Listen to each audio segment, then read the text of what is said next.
ನಮಸ್ಕಾರ ರೈತ ಬಾಂಧವರೇ, ನನ್ನ ಹೆಸರು ಮುತ್ತಣ್ಣ ಬ್ಯಾಗೇಳಿ ಅಂತೇಳಿ. ನಾನು ಜೈ ಕಿಸಾನ್ ಕಂಪ್ನಿಯಲ್ಲಿ ಜೂನಿಯರ್ ಅಗ್ರೋನಮಿಸ್ಟ್ ಆಗಿ ಕೆಲಸ ಮಾಡ್ತಾ ಇದ್ದೀನಿ. ನಮ್ಮ ರೈತರಾಗಿರ್ತಕ್ಕಂಥ ನಾವು ಇವತ್ತು ಪ್ರಗತಿಪರ ರೈತರ ಹೊಲಕ್ಕೆ ಬಂದಿದ್ದೀವಿ. ಇವರು ಭಾಳ ದಿನಗಳಿಂದ ನಮ್ಮ ಜೈ ಕಿಸಾನ್ ಉತ್ಪನ್ನಗಳನ್ನು ಬಳಕೆ ಮಾಡ್ತಾ ಇದ್ದಾರೆ ಮತ್ತು ನಮ್ಮ ಜೈ ಕಿಸಾನ್ ಕಂಪ್ನಿಯ ನ್ಯಾನೋ ಯೂರಿಯಾ ಕೂಡ ಇವರು ಬಳಕೆ ಮಾಡಿದ್ದಾರೆ. ನಮಸ್ಕಾರ ರೀ.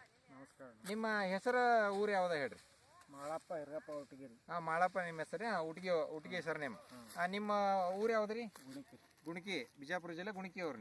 ನೀವು ಜೈ ಕಿಸಾನ್ ಗೊಬ್ಬರಗಳು ಎಷ್ಟು ವರ್ಷಗಳಿಂದ ಯೂಸ್ ಮಾಡ್ಲಿತ್ತೀರಿ? ಸುಮಾರು ವರ್ಷಗಳಿಂದ ಯೂಸ್ ಮಾಡ್ತಾರೆ. ಮತ್ತೆ ಏನೇನು ಬೆಳಿತೀರಿ ಹೊಲದಾಗ ರೀ? ಕಬ್ಬು ಅದ್ರಿ, ಜೋಳ, ಮೆಕ್ಕೆಜೋಳ, ಗೋಧಿ ಎಲ್ಲಾನು ಬೆಳಿತೀರಿ? ಎಲ್ಲ ಬೆಳಿತಾರೆ. ಈಗ ನಮ್ದು ಹೊಸ ಉತ್ಪನ್ನ ಆಗಿರ್ತಕ್ಕಂಥ ನ್ಯಾನೋ ಯೂರಿಯಾನ ನಾವು ಡೆಮೋ ರೂಪದಲ್ಲಿ ಕೊಟ್ಟಿದ್ದೇವ್ರಿ ನಿಮ್ಗೆ ಏನೇನು ಬೆಳಿ ಚಲೋ ಬರ್ತಾರೆ, ಹಸಿರು ಬರ್ತದೆ ಅದಕ್ಕೆ. ಈಗ ತೆನಿ ಇದಕ್ಕೆ ಈಗ ನೀವು ತೆನಿ ಅದ್ರಿ, ಇದು ಈಗ ನಿಮ್ಮ ಬೆಳೆ ಈಗ ನೀವು ಹಾರ್ವೆಸ್ಟ್ ಮಾಡೋದ ನಿಮ್ದು ರಾಶಿ ಮಾಡ್ಲಿಕ್ಕೆ ತೆನಿ ಬಿಡಿಸಿರಿ. ನೀವು ನೋಡ್ರಿ ರೈತರು ಎಷ್ಟು ಚೆನ್ನಾಗಿ ಬಂದ ಅಂತೇಳಿ. ಇದೇ ಥರ ನಮ್ಮ ಕಂಪ್ನಿ ಉತ್ಪನ್ನಗಳನ್ನು ಬಳಕೆ ಮಾಡಿದ್ರೆ ತೆನಿ ಮುಂದೆ ತುದಿತನ ಕಾಳಾಗ್ತದೆ, ಚೆನ್ನಾಗಿ ಬರ್ತದೆ. ಇತರೆ ರೈತರಿಗೆ ಏನು ಹೇಳ್ತೀರಿ ನೀವು? ಹಾಕ್ಲಲ್ರಿ, ನ್ಯಾನೋ ಯೂರಿಯಾ ಚಲೋ ಐತಿ. ನ್ಯಾನೋ ಯೂರಿಯಾ ಸಿಂಪಡಣೆ ಮಾಡೋದು ಚಲೋ ಐತ್ರಿ. ಯಾಕಂದ್ರೆ ಯೂರಿಯಾ ಸಿಗಲಾಗಿದ್ರಿ, ನಿಮ್ಗೆ ಗೊತ್ತೇ ಐತಿ. ಜೈ ಕಿಸಾನ್ ಯೂರಿಯಾ ಅದು ಬೆಡ್ದಾಳ ಸಿಗಂಗಿಲ್ಲ. ಅಂತ ಟೈಮಿಗೆ ನೀವು ಒಂದು 2 ಸಲ ಸ್ಪ್ರೇ ಮಾಡಿದ್ರಿ ಅಂದ್ರೆ ರಿಸಲ್ಟ್ ಚಲೋ ಬರ್ತದೆ. ನಮಸ್ಕಾರ.